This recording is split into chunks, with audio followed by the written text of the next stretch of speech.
Am I too loud? No. No? Are you sure? Hi, Christian. Hello. All How you right. doing? Hey, Blasphemers, hang tight. Christian is our guest, and we're about to start the show, right? Never. No. Nah.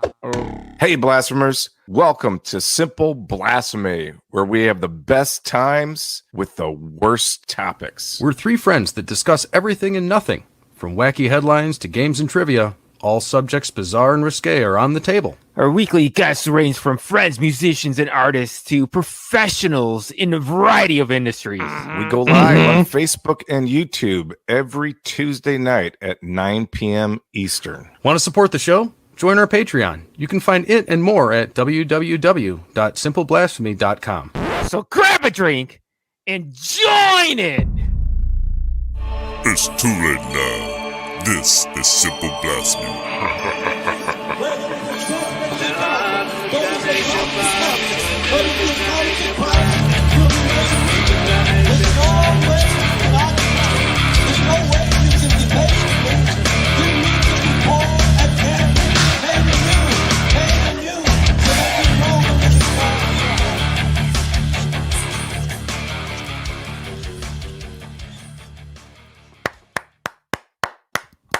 All right.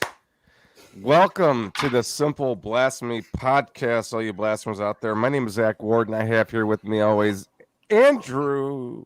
Hi, how you doing? Hey, how's it going? And also Mr. Zach Green. The objective is to remain asleep. For the love of God, don't wake up. Please, don't wake up. Avoid the red pill. Is that Dayquil or NyQuil or what is it? Avoid the Dayquil red pill. Okay, we're going to get into that. But It's the juicer. all of the info on the show can be found at simpleblasphemy.com. And if you click that like, share, and subscribe button this week, in this week only, what do you get, Andy? You bumped into the ceiling, which now has to be washed and sterilized, so you get nothing! You lose! Good day, sir. Fair enough. Okay, this is the first week that we don't get clipping. anything, but click it anyway. Clipping. As mentioned this week, well, I'll tell you what, I am the luckiest guy in the world because I got three of my best friends right here with me. Christian is chiming in all the way from France today, so I definitely want to say thanks to him because it's 3 a.m. in the morning. Thank How you, are you, France. Good morning. You want me to go with the bonjour instead? Would that No, be- no. We don't want to no acculturation here. Put another shrimp on the barbie. Wait a minute. Jesus. Well, technically, Christian was living in Australia for quite some time up until recently, so It's a world traveler we have with us, ladies and gentlemen. Would you normally be up right now, or did you get up for this? I got up for this. Oh. I set an alarm that went off about 15 minutes ago. Holy Luckily, shit. I don't. Alright. I don't have much hair anymore, so I don't sorry. need to, comb my hair even in the morning when I get up. well. I'm so sorry. And Julio's in the chat. Julio, originally from Argentina. Thank you so much. This is the worldliest show we've ever had with only a few people. We're mass communicating. We're global. So Or fading? today I asked Mhm. Christian, and I didn't think he would, but only because of the time difference so crazy. But we are going to dive into a little bit of the pharmaceutical industry, and generally speaking, like we're not going to like pick on the guy who wanted to sell EpiPens for too much or whatever that business was, but and also more importantly, COVID-19, especially now that people are losing their minds over what is a new variant for The Jeep Rubicon variant. the geo tracker version of COVID-19. But before we even get into that, let's just dive into a couple pictures of good old Christian and good old Oh, Zach. Yeah, God. Now Yeah, here's Christian. First of all, he was also the bass player in one of my bands called the $6 Million Band for quite some time during his college years. Is look that at a that dual hair. velour? Is that a velour shirt that had the silk was. sleeves? I had so many of those. Yeah. yeah, me too. Yeah, I mean that like inspired by early Geddy Lee and the Rush kind of thing there, Christian? No, actually, that shirt was given to me by one of my patients because Really? at that time I'd finished medical school at that point, was in my residency, and one of the patients that I had was, I guess, happy with the discussions that we had. And I actually remember that one patient is he was a diabetic and kept ending up in the hospital. And then when he ended up back in my clinic, I actually sat down and told him, I said, "Look, do you want to die?" And the reason I said that to him, I said, because what you're doing is essentially trying to make that happen. So we can either do things differently or you can go down that path. And apparently it gave him a bit of a wake up call. And he said, you know what, that's the right thing to do. And he was a trucker, and he gave me that shirt just as a, thank you for a bit of a wake up call. And I thought I wore it because, well, I'd say, I mean, come on, the style is impeccable. Are you an MD, Christian? Yeah. Awesome. So Fantastic. yeah, we're getting. By the way, Holy crap, we've gone up. We've got like doctors and shit. We've gone from rock stars to doctors. Doctor. Now Christian here and I is the only one time I played a gig out of country in England.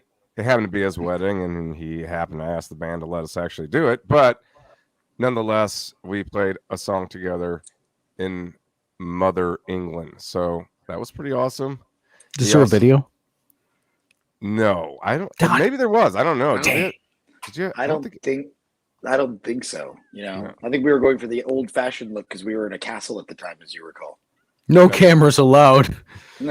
You must illustrate all of your memories. So this is the picture from the wedding as well, and there was something interesting about these suits. Now you chose, what were they called again, Christian? Those are called morning suits. Morning suits. Morning is in somebody died or in the morning. As in, it's where you wear in the morning, because actually, for formal attire, that's what you'd wear in the UK during the daytime. Is what you just saw there. That was a morning suit because my wedding was sort of in the afternoon. Oh, nice. And if you were going to, with proper etiquette, we would change into a dinner jacket that we most of us would call a tuxedo for the evening time. And yeah, apparently people were much more uncomfortable in the past, but it looked good, you have to admit. Yeah, it did. And everybody was about the drip. And then finally, in the world of pictures, Christian also was at my wedding having a speech that went way better than the one I did for his. So there you have it. I love the look of love between Jody and Zach in that picture. It's exciting and new. Seriously, you can practically see the Tom Jones gyrating between the two of them in that picture. Mm.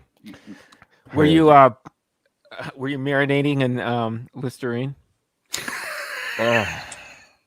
Huh? What? Huh? Just the shaft. Oh, maybe. I don't get that one. I don't get it. I heard that's what he did. Tom Jones used to do. He'd marinate his dick he'd put his Listerine. Welsh sock in Listerine.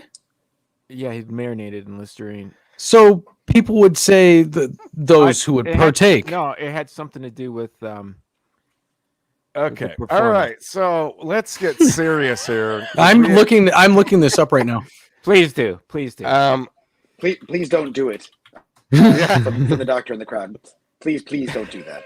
I'm not gonna pull it up or anything. This is for my own independent study. So the one thing that's nice about having Christian not only as a friend, but definitely as a friend, is the fact that he is a vice president in the associate vice president in this pharmaceutical global world, and also, like mentioned, he is a doctor. So you know what? When things were coming up, especially about COVID-19, I instantly reached out to Christian, and he had a blog that was a video blog that was giving people updates and things like this or that. They're kind of necessary. So I guess my first question for everybody is, when COVID-19 started to unravel and people are starting to stay home and all that business, how much of the information that was really going around did it fall in line with what you had knowledge of, what facts and what was really happening. Like, what was the climate you were witnessing?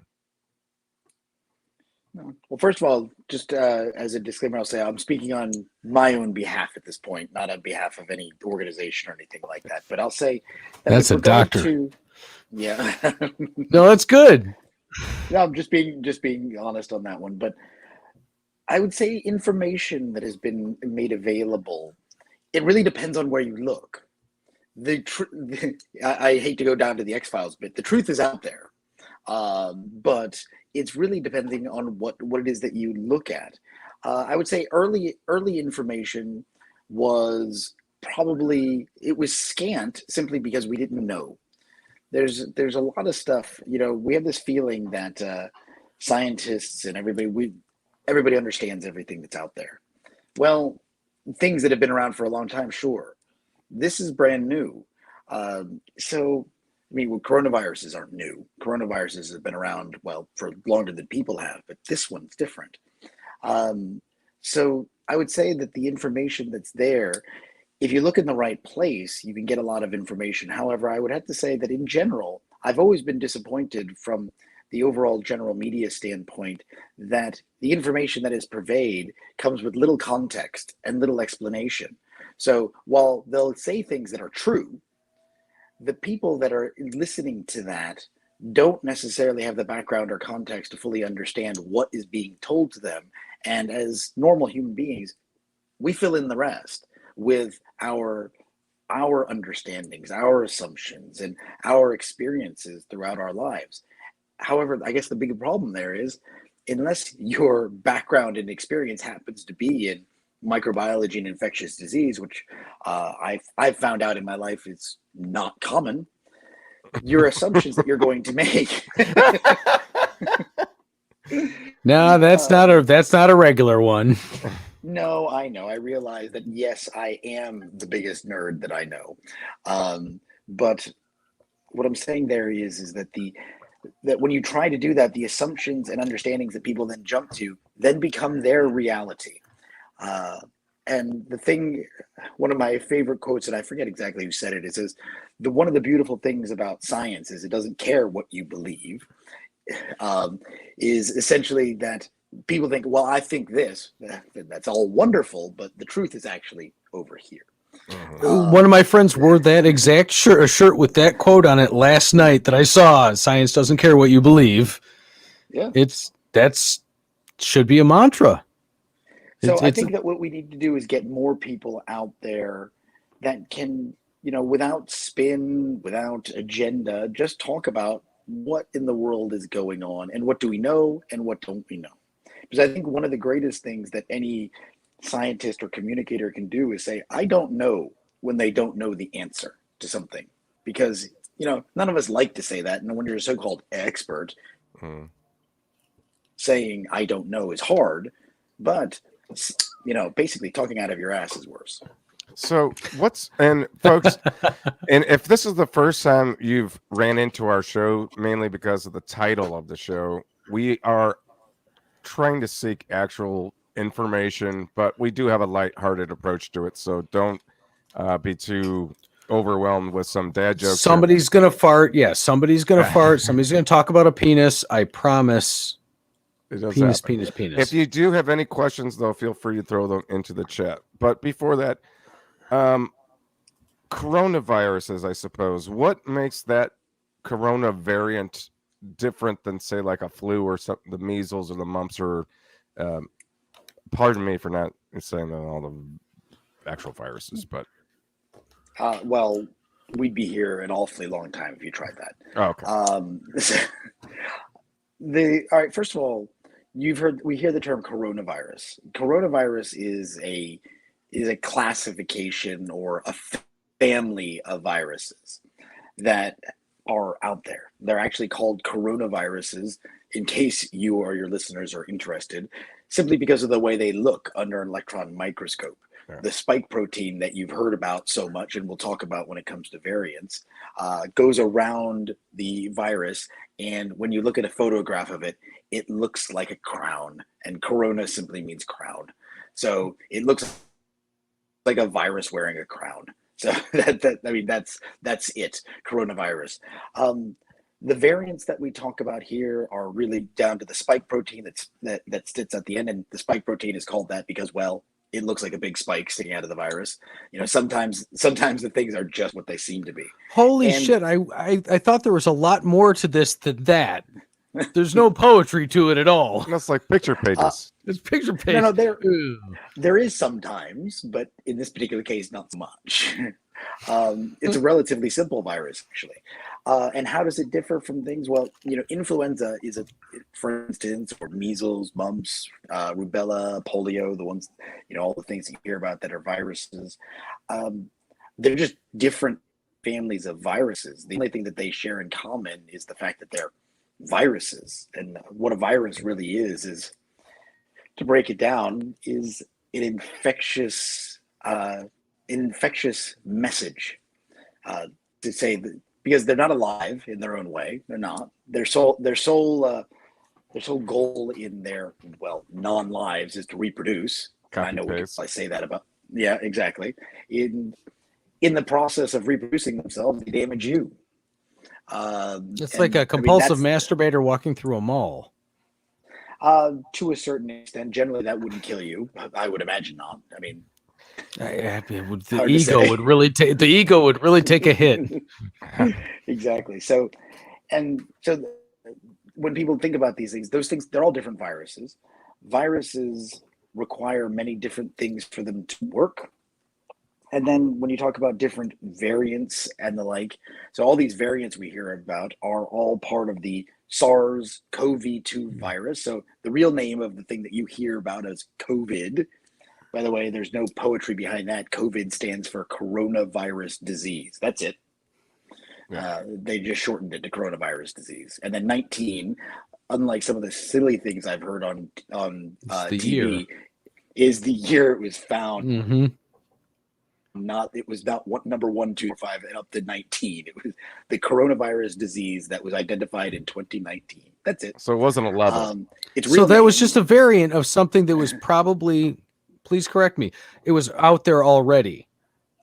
And this is just the one that was discovered here. Well, most likely.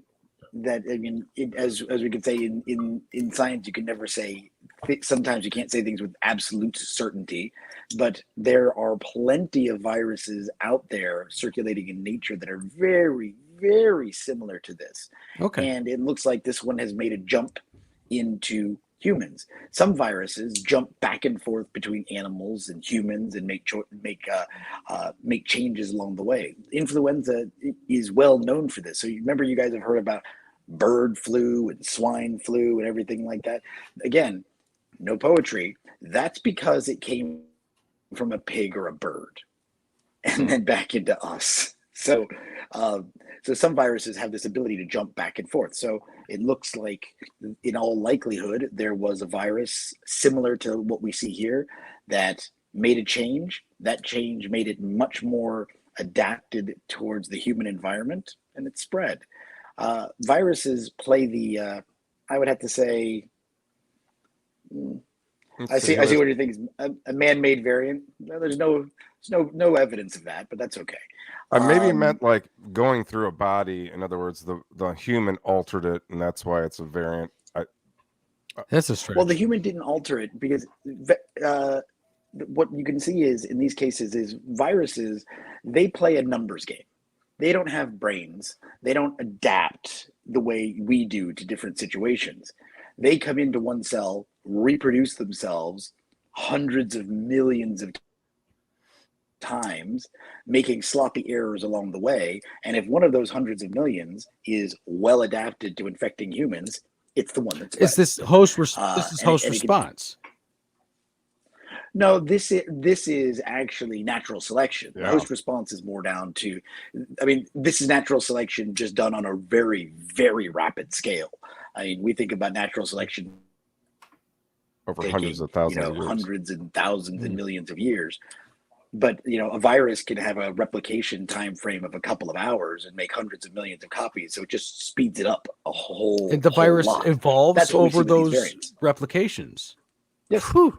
Correct. It's evolving. So And these things that you're seeing, these variants, these are variations. What we think of as evolution is that they are then selected for and against.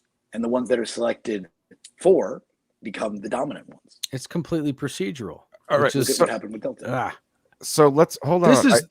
I know. I told you. I love. Oh no, don't, Christian. I'm already. Would you want to be my second wife? Yes. Trust me, he's the greatest. I might not have the necessary skills. You're not. But anyone can learn them. But so Christian, first question really quickly, because I'm going to dive into a couple of things that are online about COVID, like mythy fact things. But the first one I personally heard through the grapevine is that COVID is a little bit more of a problem than most viruses, because different animals can transfer the virus as well, instead of it only being like a human thing. Is that at all accurate? There are some viruses that only transmit in humans. For instance, small polio is another, that are only human viruses. One of the things that's important about viruses that transmit only in humans is, while neither of those viruses sound like a particularly good idea, both of those viruses aren't really with us anymore. And the reason is because if you have something that only stays within humans, then you actually have an opportunity to eradicate it through vaccination, right? And make it go away. Because you can vaccinate all the people, although very challenging. Look at what's happening around the world with regard to vaccination. It takes a long time, and it takes a huge effort. But if you had to vaccinate every person and all the birds, right, now we're gonna have a problem. That's the issue here. So if you have a virus that can go in and out of animals, it just makes it much more challenging for you to be able to control it. Like, there's some diseases that we don't think of anymore. Measles, for instance, is a good example. It is circulating still. The reason we don't see it is because almost everybody's vaccinated. But think of what happens when you watch vaccination rates drop a little bit. It pops back up, which tells us it's there. It's still circulating in many different places. We just don't see it anymore. So I would say, from this standpoint, we don't really. There was some evidence, a study that came out of the US saying that this coronavirus, SARS-CoV-2, seems to be able to spread in the white-tailed deer population. And if that's the case, again, it just makes control more challenging at that standpoint, and hence herd immunity becomes more challenging at that point if there's an unvaccinated or an unimmune reservoir that it could jump into, change, and come back. So this is kind of an off-color question, I suppose. Oh, good. But do you think that the typical, not all, but typical right-wing anti-vaxxer would be upset if the government mandated vaccinating white-tailed deer, all of them? All right. It's vax season, baby. That's my problem. Is the people in Michigan and Wisconsin totally fucked if you have the white-tailed deer thing going on. Yeah. So the truth of the matter, I don't know how to answer that one. That's he's being a dick. Oh, he knows. He knows it. Yeah, I was gonna say you know him. So my and actually Julio brings up so before we get into this next portion of this thing, so you're saying that it is true that this virus is a little bit more of a problem than most, because there are other species that can carry and transmit it, maybe not feel an effect from it, but there's more animals that's spreading this thing rather than just humans. Is that basically what you're saying? That, the thing that we're seeing here, that's more about ongoing control of the virus. Okay. The real reason this is a problem is because it's new, which means that the background immunity doesn't exist. The reason we have pandemics, as opposed to, you've heard about epidemics, and in fact, we have an influenza epidemic every winter. We have RSV epidemics What's the every difference then? winter. So this is what I was saying, is it's the background immunity.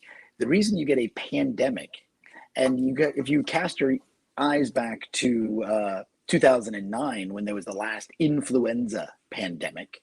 I know everyone likes to talk about the Spanish flu in 1918 and the like, but none of us were alive then. At least if we were, we all look really good. But That's all on you, buddy. Yeah, 2009, there was an influenza pandemic, and all that means in that case is that either a new virus has emerged or changed to such a degree that virtually everyone can get it again. Mm-hmm. Influenza, for instance, circulates every year, and as it does, it's going to encounter some people that it can infect, and it's going to encounter some people that either didn't get enough of the virus to get infected, or more likely, those who had some background immunity because they've seen a virus like it before, and hence were able to fight it off. I mean, our immune system is an amazing thing.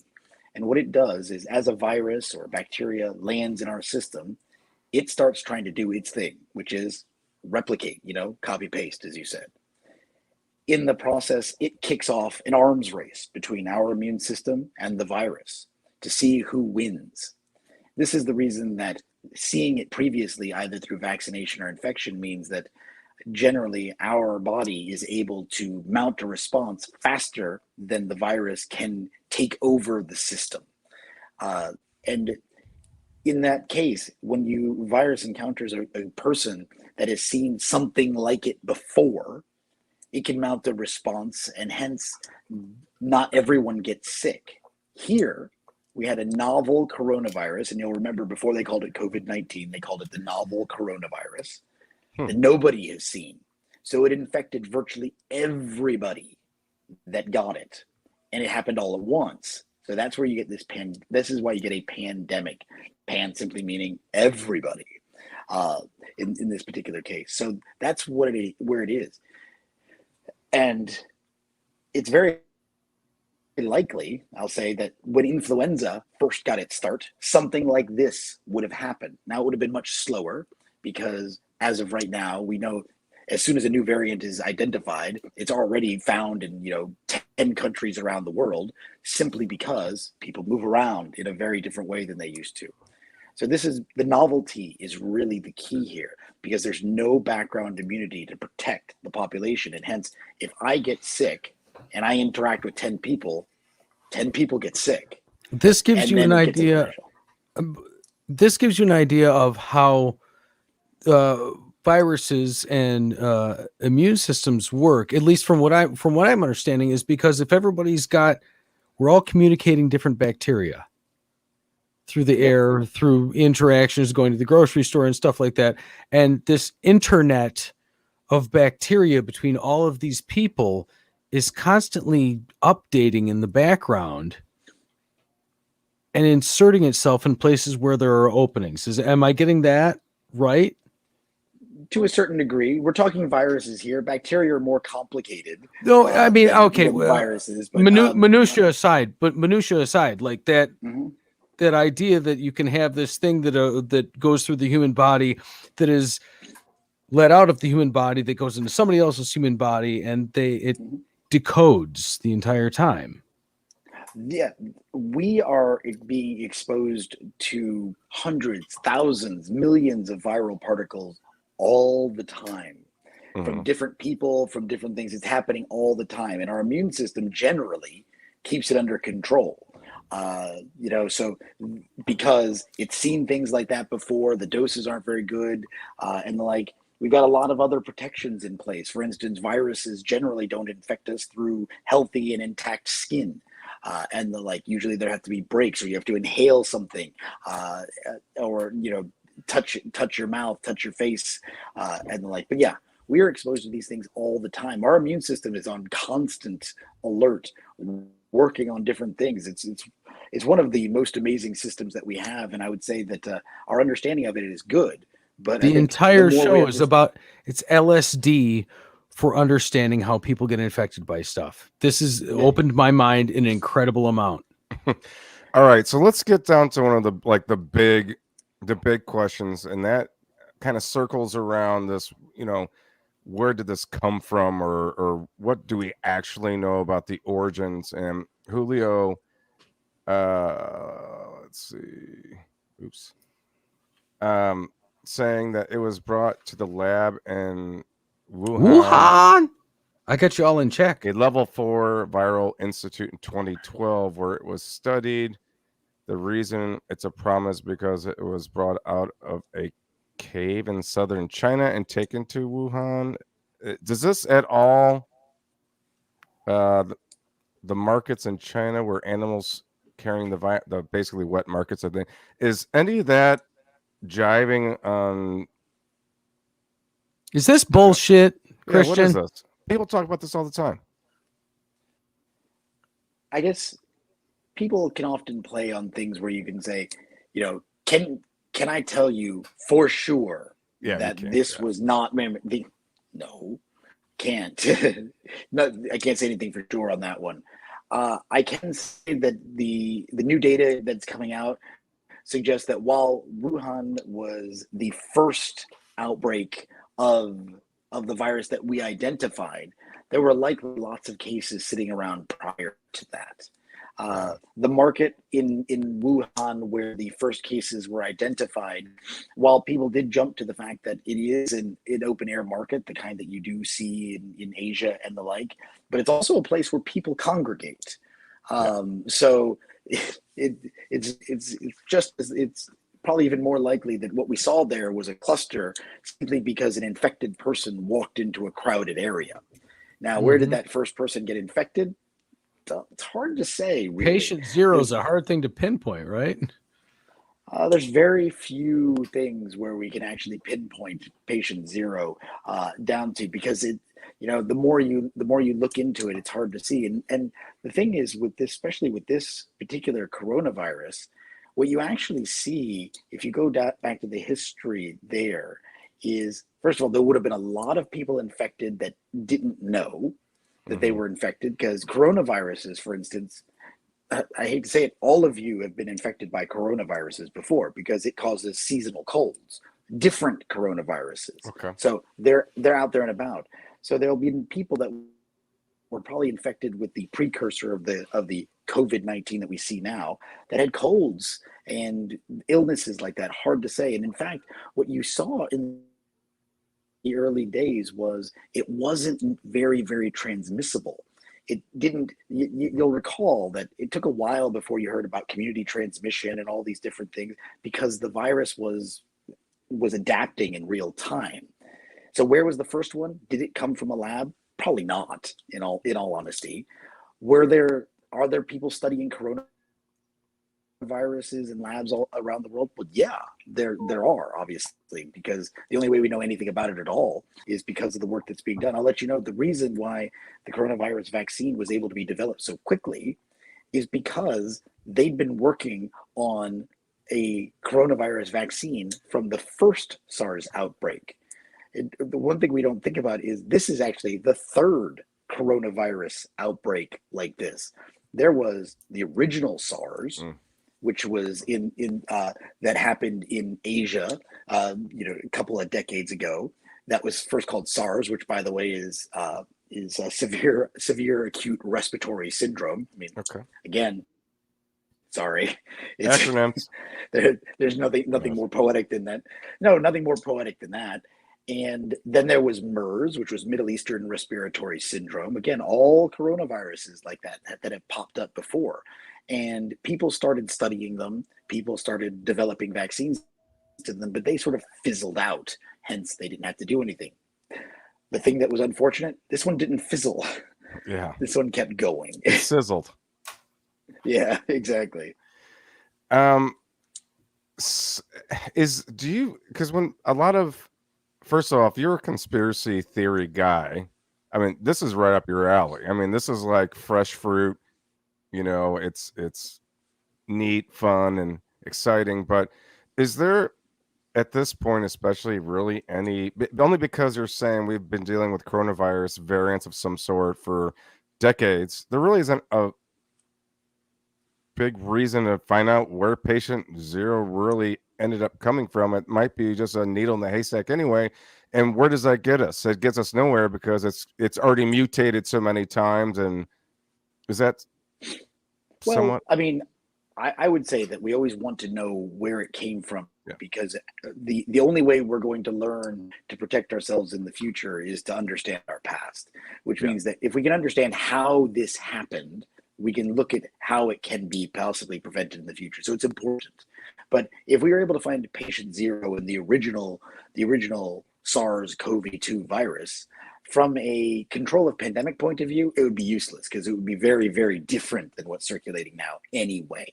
But the utility to that is, again, understanding how the natural world works, which is going to improve our understanding of that and allows us to be safer in the future and hopefully be able to identify these things sooner. Like, for instance, lockdowns can work, but only if you actually lock down everybody who hasn't. Unfortunately, with a virus like this, it's kind of sneaky. There's a lot of people who get it that don't know they have it, and hence testing. But that's a mitigation tactic, though. You're not trying to remediate. You're trying to just manage it for the moment for other reasons, right? Well, what I'm saying is, if you can identify how this jumped over into humans and started, it can let us know. So when we're trying to improve our surveillance in future, it tells us what to look for, so we can try to identify and mitigate sooner. Yeah, we can't stop it happening, but we can identify it sooner, so we can make sure that it doesn't keep going. And that's what I think people get wrong is everybody wants life to be binary. We want things to be a yes or no answer when everything is a shade of gray. Everything is a shade of gray. You can justify everything if you try hard enough. So agreed. And randomness is something that humans also really, really don't like. And viruses are random. As I said, they do not think. When they adapt, they're simply playing a numbers game. Viruses are sloppy in the way they replicate, which means they'll make lots and lots of mistakes. Most of those mistakes are useless, and the virus is rendered incapable of doing anything. But every now and then, it turns out to get it right. I mean, this is evolution, as I said, just on a rapid scale. And this is where the thing is that the more people that have a virus at any particular time, you're just increasing the numbers. And this is where you end up with these kind of variants and the like. We're thinking there's been 5 variants, okay, or 5, 6. There's probably more than that, in all honesty. We're at Omicron now. I really wanted them. At first, I heard it was going to be, the next letter was going to be the Greek letter nu. And I thought the new say that again. I didn't get that. Yeah, the internet kind of saying that. Well, it's kind of across the ocean. Yeah. Mm-hmm. Yeah. So the whole point is that if the more people that get it, the more opportunities there are for it to change and be better at what it does. And that's why it's important to try to knock the numbers down, because the more often that happens, the more variants are going to keep coming, because it's just simply a numbers game. So this is actually a neat talking point too. Julio says globalization is challenging evolution. I could see that. We are such a huge interwebbed, interlinked, quickly interlinked world group of humans. I don't know how to categorize it, to be honest with you, but that these things do spread so fast. I mean, my first gut reaction is do we have any plan in place? It's just to shut airports down. Like, if something like this happened, if we just shut the airport system down first and said, hey, whoa, we're not flying anybody in and out of country until we can get a better handle. Is that something that has been talked about, or is that a plan in place for future whatever? Well, those are discussions for the public health authorities and the like. But the real point is that as we all know, when you came to visit me here in Europe, Zach, you got on a plane and 7-8 hours later you were on a different continent, which means, and especially with the incubation period of a virus like this, if you're going to do that, you have to shut everything down for each individual and everyone. And yeah, so is that feasible? Well, I guess that's up to the governments to understand whether or not that's something that can be done. I don't think it would really be possible for you to lock down every single person in the world for a month to make this stop. And that wouldn't, as we talked about before, that might not do it either if it's circulating in the animal population, because locking them down would become increasingly challenging. Do you think that the world is trying to kill itself? I wouldn't say it's trying to kill itself. No, but I like the. No, here's the one thing that I would always think is, like, I'm a big fan of the Hard Rock Cafe, for instance, and where they say, save the planet. The planet's going to be fine. We want to save the humans. Yeah, right. So, who are you keeping alive for what purpose again? Now we do want to protect the planet because we're supremely well adapted to living on the planet the way it is right now. When we talked about globalization impacting evolution, it's certainly impacting human evolution because we're not evolving anymore. So that means that if the well, that's a snippet right there. We're not evolving anymore. Well, we're not because we're actually, I'd say it, the job that I work in, which is medicine, is actively trying to avoid natural selection. Right. That's what we're trying to do. Natural selection. Yep. I hate to say it. For instance, I'm an asthmatic. I would have been selected against a long time ago had it not been for another doctor out there. So you're fighting against something that is constantly evolving and constantly outpacing. Oh. Well, it's outpacing because, again, I said it's a numbers game at this part. We have a way of dealing with this, and we have, as I said, if you look at things like smallpox and polio, we've almost removed them. Smallpox is out of circulation. Polio is almost completely out of circulation. And so these things are possible. Now, granted, it took a long time.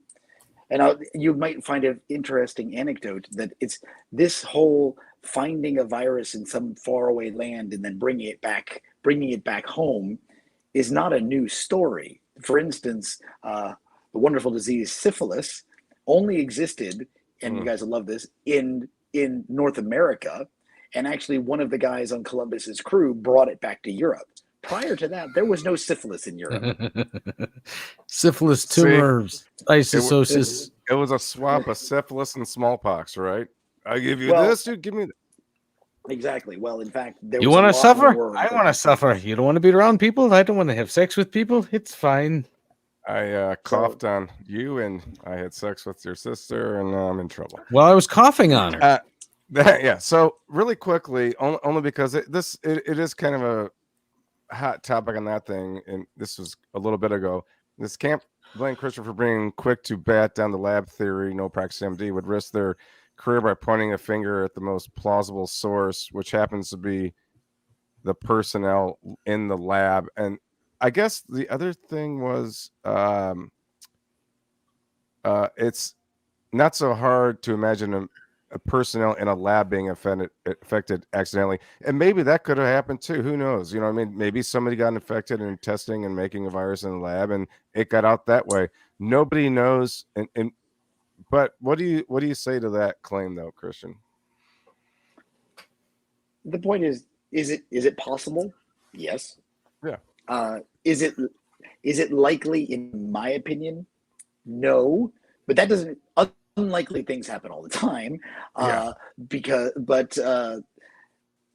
only because there are, as I said, in this particular case, there are naturally occurring coronaviruses that are out and about in circulation that share 90+% of their genetic material. Interestingly enough, coronaviruses don't use DNA as their genetic material. They use RNA as their genetic material, but they're very, very similar. But Are we ever going to know this absolutely conclusively? Right.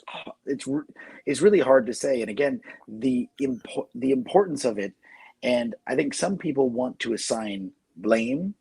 Blame won't change anything. It is what it is at this point.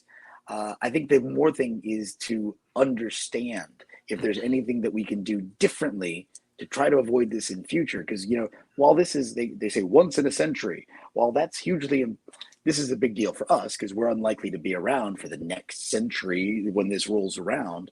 But we as humans have to learn and see if we can do it differently, because we don't want this going in.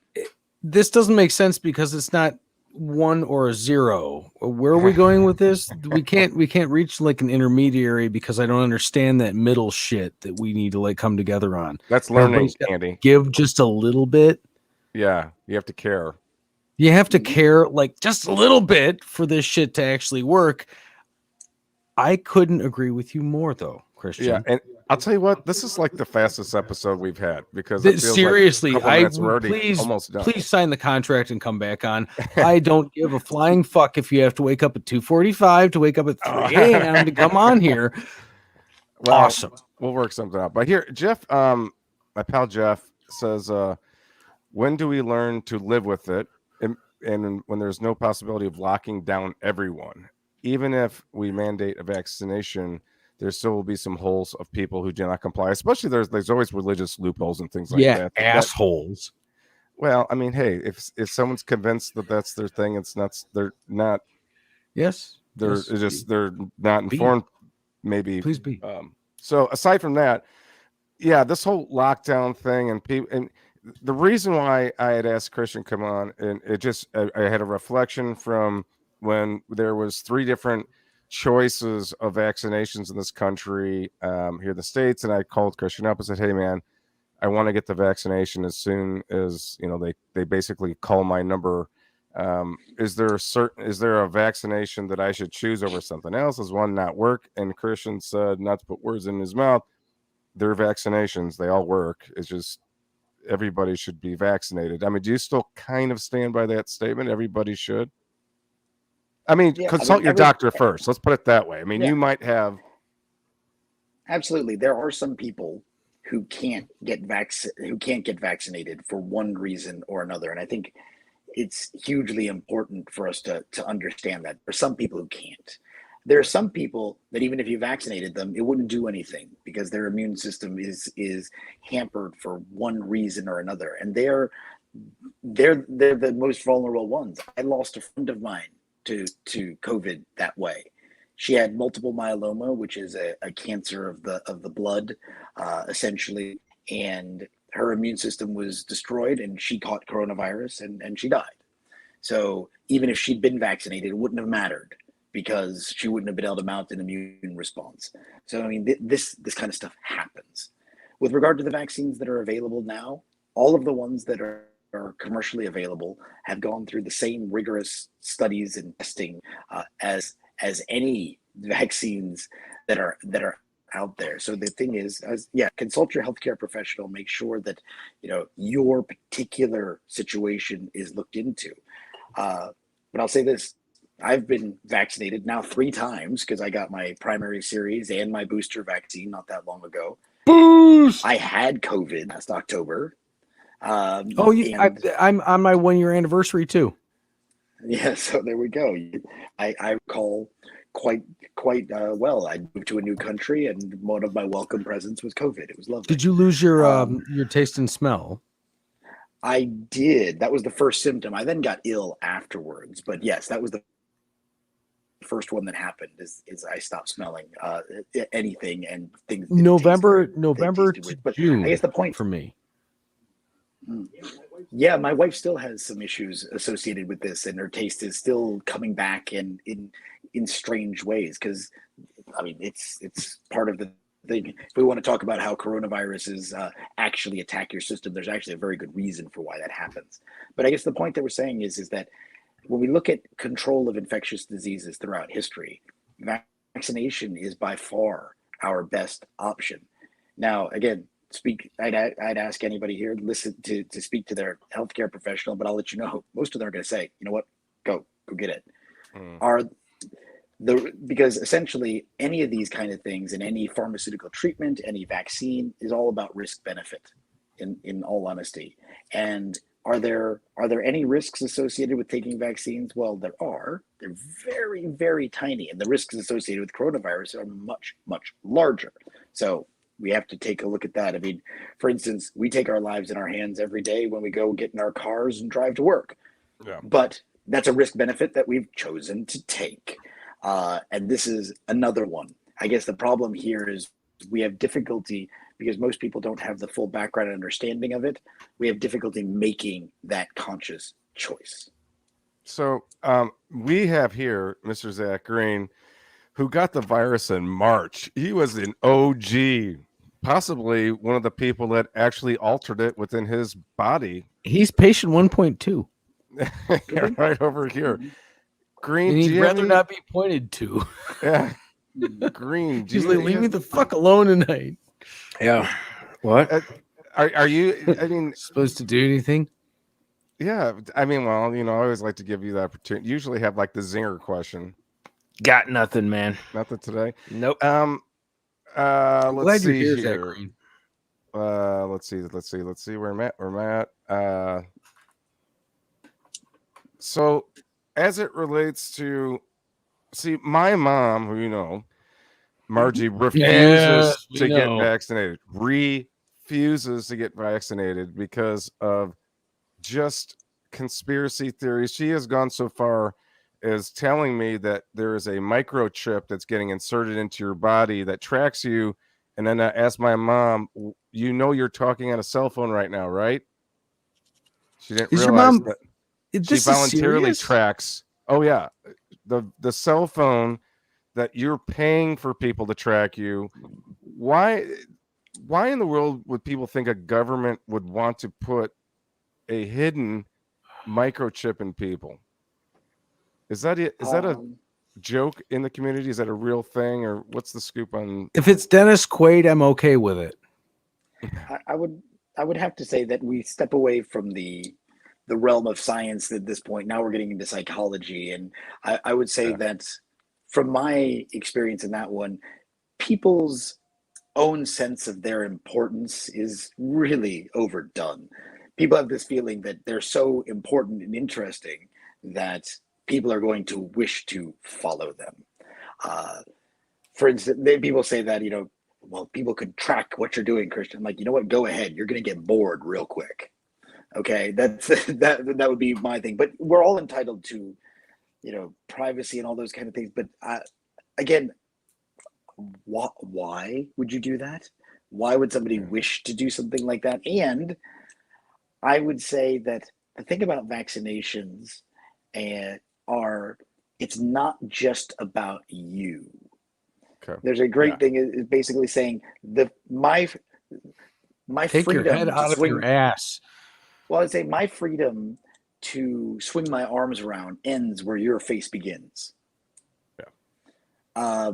So it's one of those kind of things.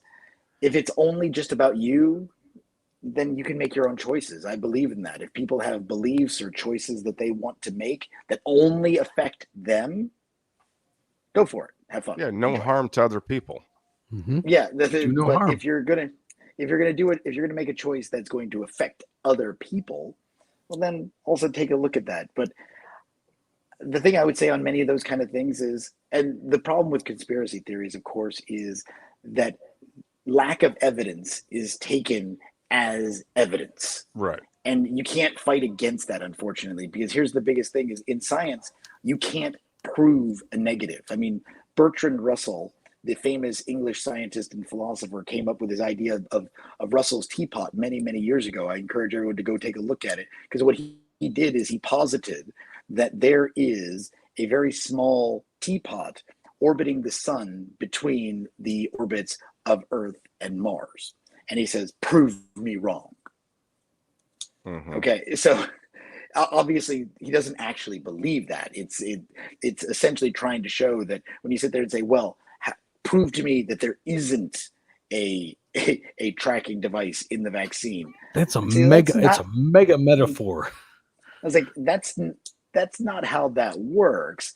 You're the one making the claim, so you're the one who has to have the evidence. So yeah, and that's go also for it. that's If also you can the, show me that there's one, great. that's also the logical fallacy of the popularum or whatever it is just because a popular group of people think something is true doesn't claim it to be, doesn't make it true at all. So appeal to popularity or whatever that logical fallacy is. Julio says, for the record, I am vaccinated and still wear a mask in public. I'm not a conspiracy theory, look blindly pointing a finger. He's but not a kook. Yeah, he just wants to thank Christian for his time. You had great questions, Julio. I really appreciate that. I like that Julio does play a good devil's advocate. He's very open. Julio says, he's a treasure hunter. Describe the side effects of the vaccine or vaccines, I suppose, affecting cardiac function. Now, I know that the heart is one of Christian's favorite parts of a human body because I think we sat for hours and you were describing how the heart works to me one night. How can you describe the side effects of a vaccine affecting cardiac function? Is that? I know that there's been information out there about that, about the potential of it, of some of the vaccines leading to pericarditis. I don't believe that what's pericarditis then? Okay, so your heart sits within a sac, essentially. It doesn't roam free inside your chest. There's a sac sitting around it, so it can move freely because it's moving. If you think about it, so it's sitting inside a sac that's called the pericardium. Okay. By the way, for those of us who want to do our Latin and Greek, that just means around the heart, pericardium. Oh, good. If that gets inflamed, if it gets irritated, same way as that your skin can get irritated, instead of being a smooth thing that the heart can move against, it becomes rough. And that can affect the way the heart beats. So I know that there have been reports there. I will have to admit I'm not a full expert on that particular side effect. I know that it has been reported. Whether it has been reported as truly related to the vaccinations is different.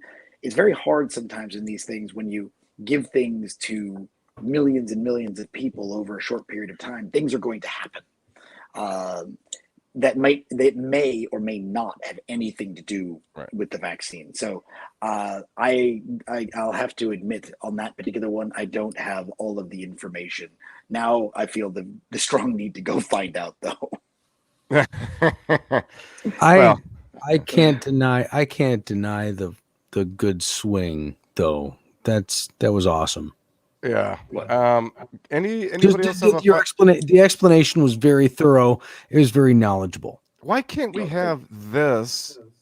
When I look at going through the COVID thing and having, your state official or whomever, and this kind of discord makes really good sense when you're saying, no, we've had COVID vaccines forever, and really break it down to, I know you're not scaring people into it. Maybe that's what some people think is happening from media or maybe even the government. that's it sounds like you're making it boring in a positive way.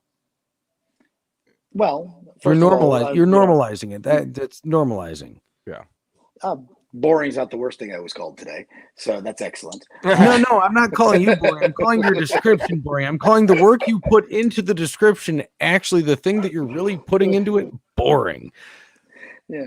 So I guess the reason is that humans in general have got very, very short attention spans, and in fact, our attention spans are getting shorter and shorter, every year, and the like, which means that people want to just be told, okay, that good, that bad. And the real thing is there's a lot more to it than that. And I truly believe that if people were willing to take a couple of hours to understand some of these kind of things, we'd have a lot less misunderstandings about it. But people want the quick one.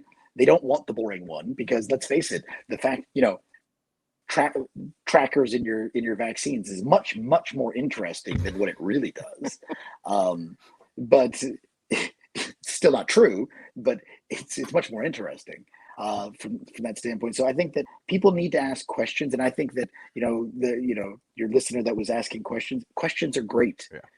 Yeah. Question things, but then question things, I would say in good faith, which I think that people here were doing that. But some people question things because as soon as they, well, you don't know that means you don't know anything. Well, no, not true. But right. Anyway. All right, two quick ones, okay? Then we're gonna call it because we're pretty much out of time. And again, thank you for coming on so late. Christian, it's 3, almost 4 a.m. in France right now. So we have discovered time travel with Christian. Yeah, we really, truly appreciate it. So the question from Mike in YouTube is, what about vitamin D? I don't even know what that's about, but is there vitamin D? You know what I'm talking about. Does vitamin D have any effect on, I guess, COVID? I don't know. Well, I mean, if we think we have difficulty understanding the immune system, our understandings of nutritional needs and everything like that actually far outweighs that, which is sad considering we've been eating for as long as we've been around as a species. Well, we would have figured it out by now. Well, again, just because we don't understand it doesn't mean something that isn't happening. With regard to vitamin D, there's plenty of evidence showing that vitamin D deficiencies are actually getting much more common these days. That's very true. And vitamin D deficiency does seem to predispose to many conditions potentially by interfering with many different systems. Does that mean that taking a whole bunch of vitamin D would prevent things? No. Usually nutritional deficiencies mean that if you're lacking something, things stop working well. Once that's supplemented, it goes back to normal pretty quickly. It's one of those kind of things that there's so much that we don't know about these things like that. So, I mean, from the vitamin D standpoint, I, for instance, had a vitamin D deficiency, I think simply because I live in the UK and the sun doesn't come out there very often, I swear.